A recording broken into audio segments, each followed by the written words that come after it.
जैसे कुत्ते की पूंछ सीधी नहीं हो सकती, वैसे ही ये समाजवादी पार्टी के दरिंदे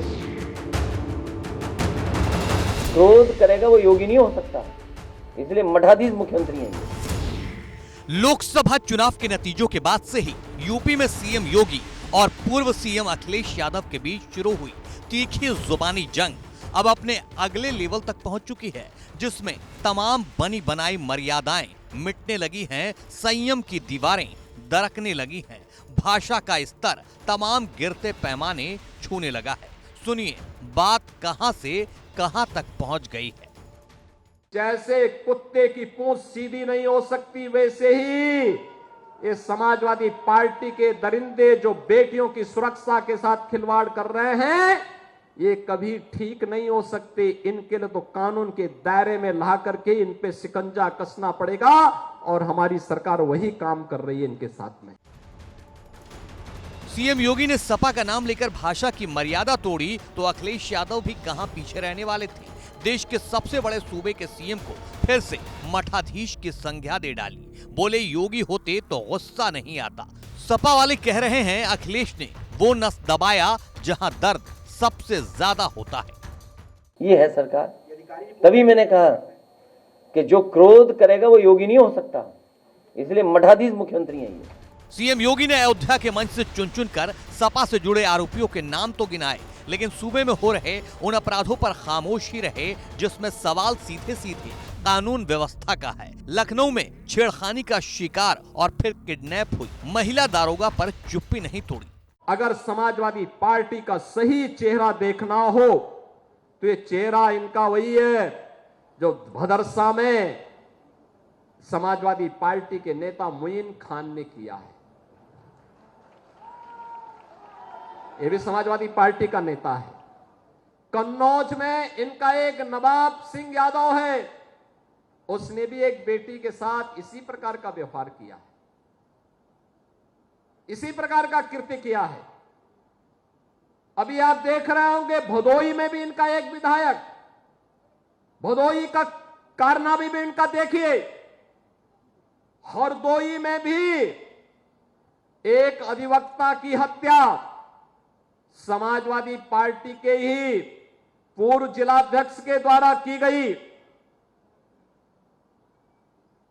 एक बालिका के साथ अलीगढ़ में, मऊ के अंदर भी इनका एक नेता इस प्रकार के दरिंदगी की में शामिल पाया गया और इनका एक विधायक पूर्व बन चुका है, उसके द्वारा भी कानपुर में इसी प्रकार के कृत्य किए जाते थे।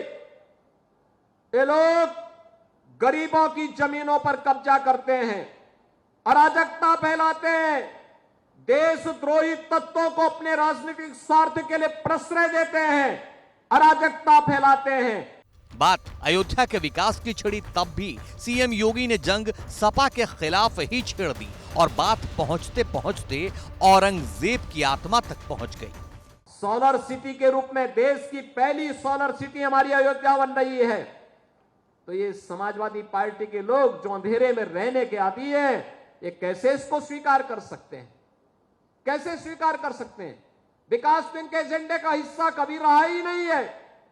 और सुरक्षा के नाम पर ये जितने प्रदेश के संगठित अपराध में लिप्त माफिया थे, चाहे वो गाजीपुर का रहा हो, चाहे वो प्रयागराज का रहा हो, चाहे वो अंबेडकर नगर के रहे हो, चाहे वो रामपुर के रहे हो, ये सब तो इनके चचा जान जैसे थे, चचा जान थे इनके सबके। माफियाओं के सामने नाक रगड़ने वाला व्यक्ति, दंगाइयों के सामने घुटना टेकने वाला व्यक्ति आज भारत की संत परंपरा को माफिया कहता है। ये उनके संस्कार हैं और इसीलिए मैंने कहा ना, जैसे लगता है औरंगजेब की आत्मा इन लोगों के अंदर घुस गई है और फिर से इनको हिंदू विरोधी आचरण के लिए उनको फिर से प्रोत्साहित कर रही है।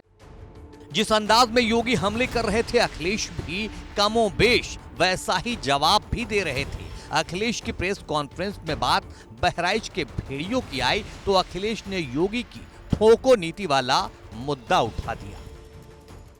उम्मीद है कि इन भेड़ियों की समस्या का समाधान सरकार जल्दी ढूंढेगी और अगर इन भेड़ियों को नहीं पकड़ पा रहे हैं तो ठोको नीति के तहत एसटीएफ को भी ये जिम्मेदारी दे दी जाएगी। हालांकि दिन भर चले इस जुबानी जंग के बाद शाम होते होते अखिलेश यादव ने एक्स पर बिना नाम लिए सीएम योगी पर एक और हमला कर दिया। अपने ऑफिशियल एक्स हैंडल से लिखा, अब कोई अपशब्दों का विश्व रिकॉर्ड बनाने में लगा है।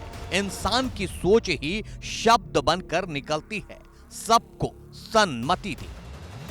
जाहिर है चुनावी मौसम शुरू होने वाला है तो जुबानी जंग और तीखी होगी, क्योंकि सूबे की 10 विधानसभा सीटों पर जीत का परचम लहराने के लिए खुद को एक दूसरे से 20 भी तो साबित करना है।